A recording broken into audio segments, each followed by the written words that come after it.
How liberal media turned on shamed Senator Al Franken. There are two things you won't see on Monday night's PBS broadcast of the star-studded Mark Twain Prize ceremony at Washington's Kennedy Center honoring David Letterman.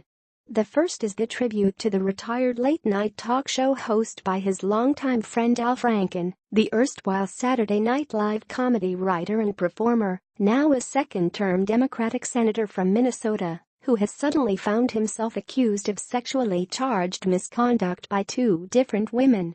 PBS cut Franken's onstage tribute at the October 22 event, with a PBS spokesperson explaining to the Daily Beast, PBS and WETA, the Washington public television station that produced the show, thought that the inclusion of Senator Franken in the broadcast would distract from the purpose of this show, which is American humor. The second thing you won't see, apparently also not appropriately humorous, is Letterman's famous on-air confession, in the midst of a $2 million blackmail attempt against him in late September and early October of 2009, that he did creepy things with women who work with me on this show, that I have had sex with women who work for me on this show. My response to that is yes, I have, Letterman acknowledged as his studio audience howled with laughter. I have had sex with women who work on this show. Would it be embarrassing if it were made public? Perhaps it would, especially for the women.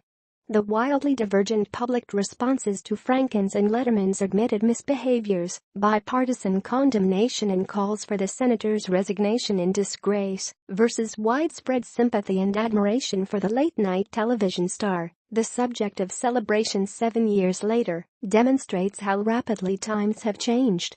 If Letterman's scandal had erupted today, with the unsavory aura of a rich and powerful entertainment industry figure exploiting underlings for sexual favors, whether consensual or otherwise, he might well have been lumped in with Harvey Weinstein, Kevin Spacey, Louis the 100th. K. Roy Moore, fired NPR executive Michael Orskes, and a mushrooming army of miscreants.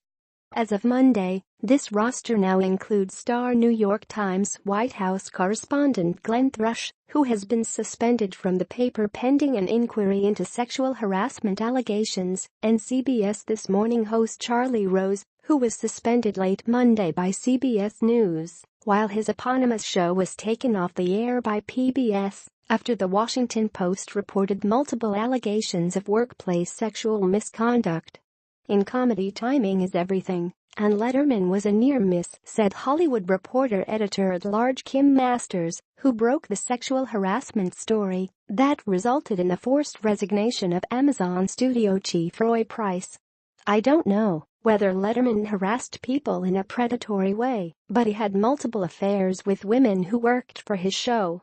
If that came out today, it would probably be terminal.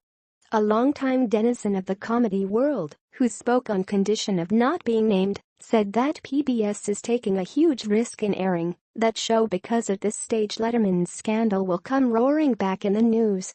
The growing list of sexual harassers, and worse, is a bottomless pit.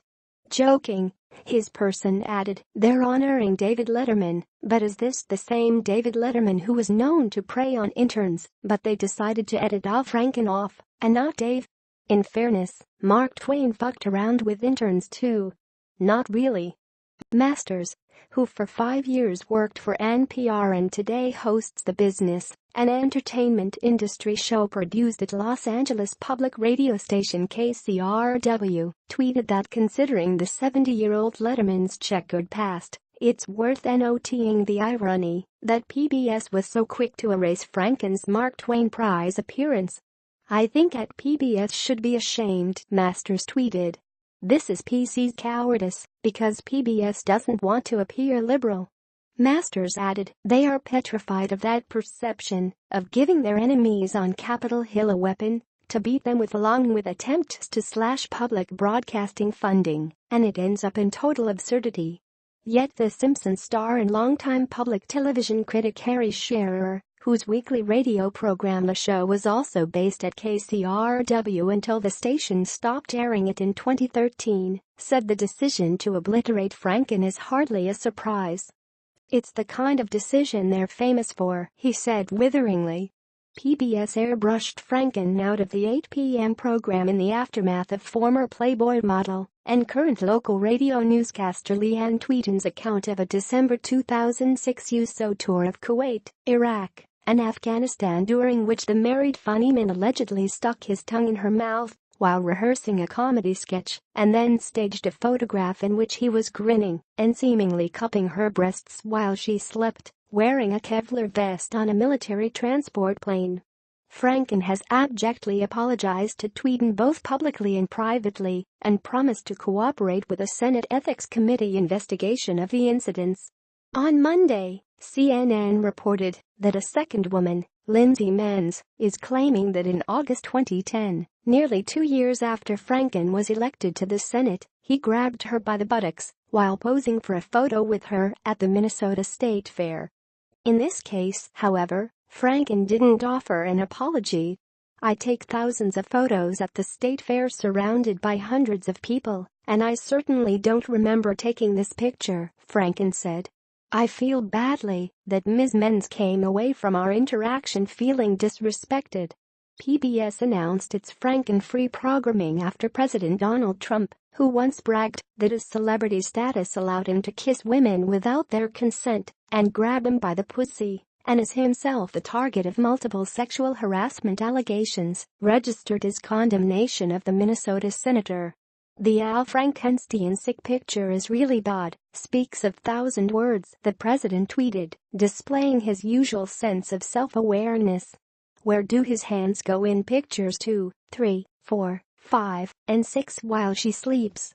But while Franken has long-standing professional relationships and even friendships with members of the media, including with this writer, he has not been treated gently. Daily Beast contributor Jonathan Alter and HuffPost global editorial director Howard Feynman are among the few who have offered public defenses of their old friend. "I've watched Al Franken unfairly bracketed with accused serial sexual predators," Feynman tweeted. "He and I've been family friends for decades. As a comic, he could be crude. He went too far and apologized. But he's not predatory, adores his wife and family, and is a lifelong champion of women's rights." "I completely agree," Alter posted, and would add that all of us make dumb mistakes. But they shouldn't be conflated with those of child molesters, perverts, and rapists. But even Franken's old stomping ground, SNL, skewered him mercilessly on last Saturday's show, displaying his photo with those of Weinstein, Bill Cosby, Louis the 100th.K, an accused pedophile, and Alabama Senate candidate Roy Moore. "I know this photo looks bad, but remember, it also is bad." Weekend Update anchor Colin Jost said as the Franken-Tweeden photo flashed on screen. "And sure, this was taken before Franken ran for public office, but it was taken after he was a sophomore in high school. It's pretty hard to be like, come on, he didn't know any better. He was only 55.